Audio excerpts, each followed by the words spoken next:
No one will be able to be armed. We will take all weapons. It was a human drama with emotions and tensions running high.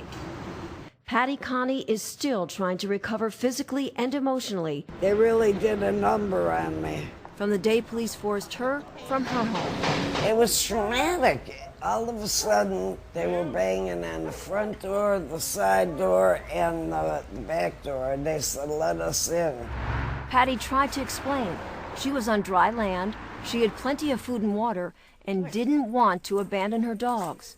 But it didn't matter. If you see 6 or 8 police that look like linebackers pushing you in a corner, you're in shock.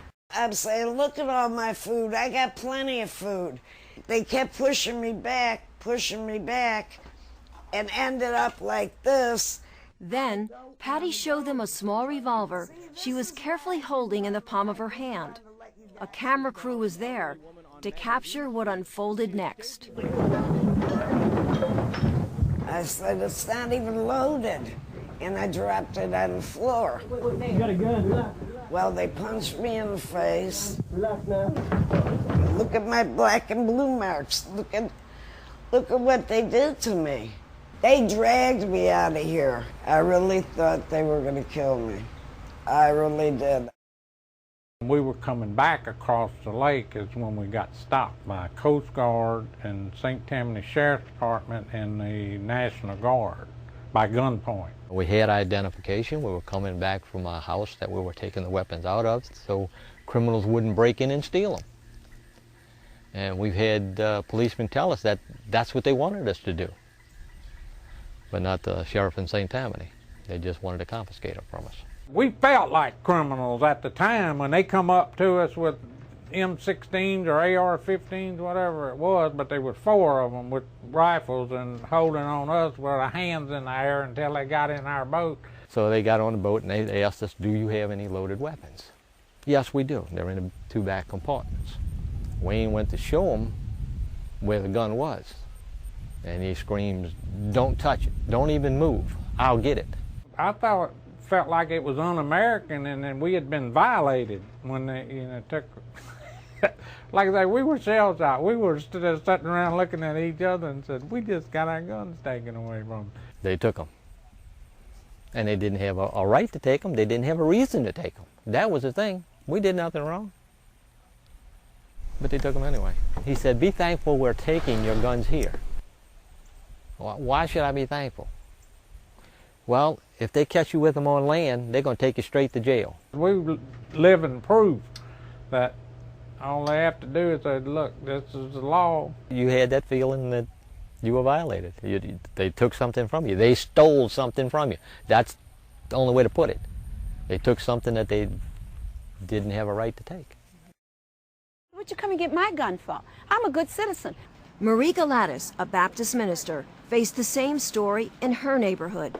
The same threats by thugs, the same lack of police, but she never once felt afraid. And I had my Bible, and I had my gun, and I knew I was safe. And I tell you what, I'm a Annie Oakley if you come fool with me or my family. I'm gonna let you have it, buddy. Marie knows she was lucky. She was never forced to leave home and didn't have her firearm confiscated. It's going against my constitutional rights as a citizen. But Marie remembers how upset she got when the police department threatened to take her firearm. You're letting the thugs get away with everything, and you're coming to honest, good citizens and taking away their protection, and it is wrong, wrong, wrong. What I feel is that we're losing control of who we are as a nation.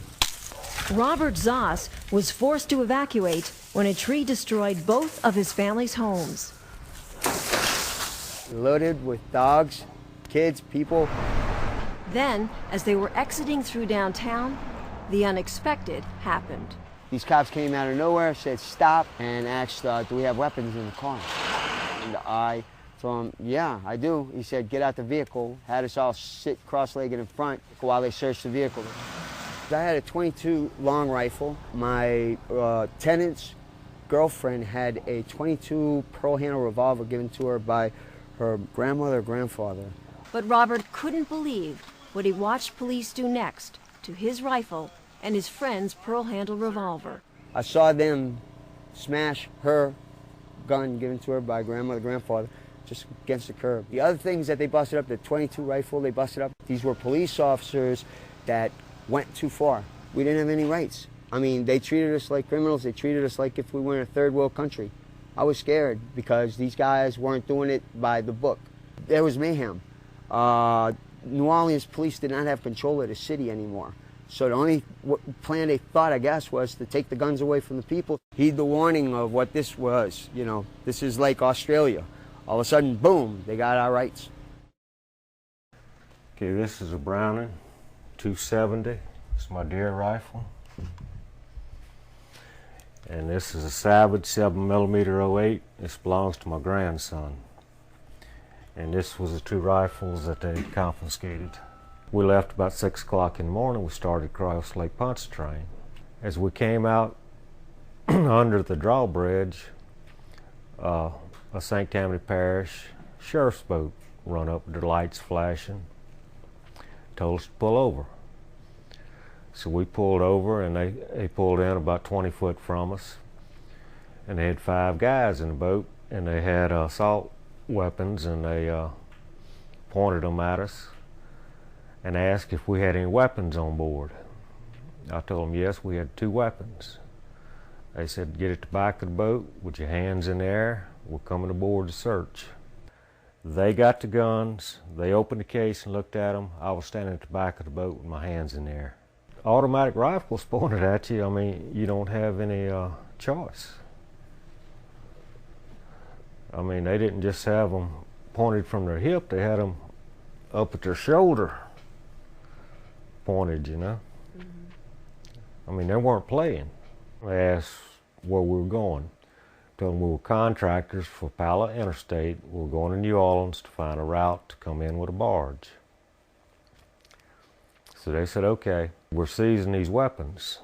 So I said, I want a receipt for my guns. They said, no, we're not giving receipts. Said if we give receipts, we'd be out here all day writing receipts for all the weapons we've confiscated. It made me angry when they told me to go get a lawyer if I wanted my guns back. That's when I really got angry. They didn't care what your rights were. They were going to deny them. It's not America as we've known it before. It's changing.